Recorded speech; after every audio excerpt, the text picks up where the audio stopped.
Big boss house లోపలికి 8 మంది wild cards అయితే వస్తున్న విషయం తెలిసిందే. ఇక ముక్కు అవినాష్, హరితేజ, గౌతమ్, ఇక నైని, పావని, మెహబూబ్‌తో పాటు రోహిణి, ఇంకొక వైపు గంగవ్వ. ఇలా మొత్తం 8 మంది హౌస్‌మేట్స్ అయితే వైల్డ్ కార్డ్ ద్వారా రాబోతున్నారు. ఒక్కొక్కరు ఒక్కొక్క డిఫరెంట్ క్యారెక్టర్‌లో అడుగుపెడుతున్నారు.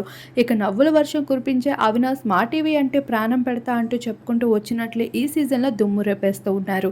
తను ఒక స్పెషల్ పవర్‌తో రావడమే కాకుండా నిఖిల్ కోసం ఇంటా బయట జరుగుతున్న హవా కోసం మాట్లాడుతూ వచ్చేశాడు. నిఖిల్ ఆట కోసం, తన చేష్టల కోసం ఇక ఇంప్రూవ్‌మెంట్ అయితే కావాల్సిందే అంటూ చెప్పుకుంటూ రావడం జరిగింది. నవ్వుతూనే అందరిపైన కౌంటర్లు విసురుతూ వచ్చేశాడు. ఇంకా విష్ణుప్రియ చేస్తున్న చేష్టలకి బయట ఉంటున్న క్రేజ్ ఏమీ పెద్దగా లేదనే విషయాన్ని కూడా ఇండైరెక్ట్‌గా హింట్స్ అయితే ఇచ్చేశారు. ఇక మణికంఠతో అయితే ఎంతో మంచిగా మాట్లాడుతూ కనిపించేశారు. ఈ విధంగా బయట జరుగుతున్న విషయాలపై ఈసారి వైల్డ్ కార్డా లేదంటే హౌస్‌మేట్సా అన్నట్లుగా ట్విస్ట్ మారిపోయింది.